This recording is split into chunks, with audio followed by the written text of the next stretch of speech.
Ano bang favorite mong love song? May theme song baka ba ng... Anong favorite mong theme song ng girlfriend mo dati o ng partner mo? Wala kaming favorite song. Ang dami mong love song na kinakanta pero wala kayong favorite na ano. Wala talaga. Kasi lalo na yung mga panahon nyo, bago yung, kasi yung mga Gen Z, wala nang ganyan-ganyan. Yung mga theme song. Pero yung mga panahon ko, panahon nyo, panahon ng nanay ko, uso ang mga theme song. Di ba? Kasi yung mga kinanta mo kanina, yung mga ikaw lang ang mamahalin. Yan ang mga theme song dati. Kayo po, ma'am, mag-asawa po kayo? May kanya-kanya kayong asawa na hindi alam na kayong mag-asawa? Mag-asawa, okay. At least safe tayo. Bago natin ipakita sa sa LED yung picture nyo, i-confirm ko na.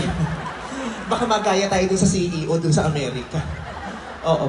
May theme song po kayo. Ano po? Unchained Melody. Oh my God. Theme song ng Ghost. Di ba Unchained Melody yung oh my... Si Tara Sad kasi ang kumanta talaga nun. Maganda yun, di ba, sir? My darling. Medyo luma na, hindi ko maalam yung kanta Wow, niya. I've hunted for your touch. Ganun yun. Oo, team song yan ng mga ng mga sexually active. Ganun. So, Oo. sexually active. At saka maganda talaga na may team song yung ang kayo po, magkasama po ba kayo?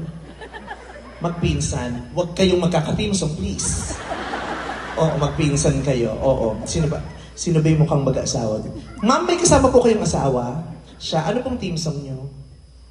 With a Smile. Dentista ho ba yung asawa niyo? With a Smile. Ay.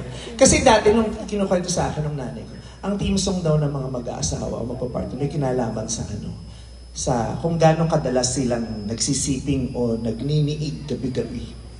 O, kasi pag bago pa lang daw yan, kung kunyari ang mga first to 5 years, ang team song daw niyan, araw-araw, gabi-gabi. Wow. Pag mga 6 years to 10 years, ang team song na niyan, paminsan-minsan. Okay. Pag mga 11 to 15 years, ang team song na niyan, ipagpatawad. Pag mga 20 years na, all by myself. Sila. Pag mga 30 years na yan, Ano? kunin mo o Diyos na. So kayo po, mamili na lang kayo kung anong gusto nyo theme song doon. Diba? Nakalimutan ko yung acknowledge. Si Dulce pala nandito. Yes, my mother. Nanay ko po yan. Hi, Mother Dulce, I miss you, I love you, and congratulations, nag-concert po siya. Congratulations. Ay, may bakanting upuan. Oo. Nag-aantay siya ng partner yata.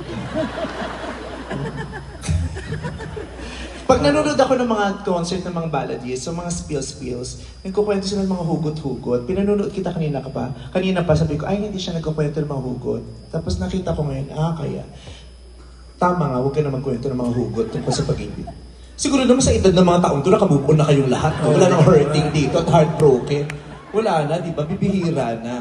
Kasi syempre, yung mga edad nyo, hindi na kayo nag-emote. Yung karamihan sa inyo, nag-aantay na lang ng SSS, pag-ibig, mga benefits, burial, di ba? Yung burial benefit ng asawang nawala, mga ganon. Mga pamana, mga ganyan. Wala nang hugot-hugot. Mga bagets na lang mga artist sa mga hugot-hugot na ganyan. Di ba, sir? Kaya naman, alis na po ako. May kakanta ka pa.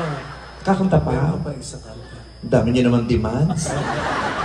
Sige po, kakanta ko po kayo ng isa pa para sa inyo. Ang ganda-ganda pa man din ang suot nyo. Yung concert na concert. Yes. May ganito kami sa ganito yung kurtina sa bahay namin. May draping pa. May mga ganito pa yun. Maganda. Kaya naman nag-lace ako ngayon, di ba? Tignan mo nga naman. Aminin mo. Ang ganda. Pareho, halos. Sumikip yung zipper mo nung nakita mo yung David. Nagulat ako. Akala ko hindi ikaw yun. Nagulat talaga. Diba? Mukha kang pokpok at DOM, di ba? Ang ganda ng pag-ibig. Mag-concert tayo, ang pokpok at ang DOM. Blockbuster yun. Diba?